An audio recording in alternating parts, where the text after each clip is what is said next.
New this morning, many cats and dogs were adopted from shelters in 2020. It came as people started working from home with the pandemic. Now, though, animal advocates are worrying fewer spay and neuter surgeries over the last year will fill their shelters back up again.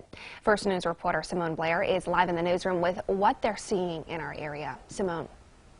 Good morning, Chelsea. Back in March, the COVID-19 pandemic started right around kitten season.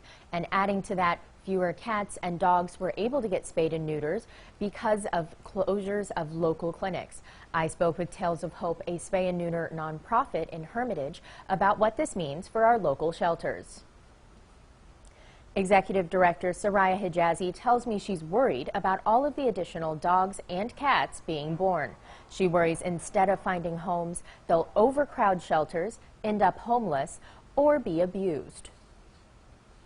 While the shelters were, everyone was celebrating because they had so many adoptions, there are now a lot more puppies and kittens that don't have a home, can't be fed, people lost their income, and now they'll start to fill back up. Hijazi worries about the sheer number of animals, especially community cats, not being spayed and neutered. Hijazi says that over the course of 2020, there were 1.4 million fewer spay and neuter surgeries across the country after clinics closed due to COVID-19. She says that lack of surgeries led to 4 million additional births. And she says if these lapses in surgeries continue just until February, it would amount to 6 million additional births.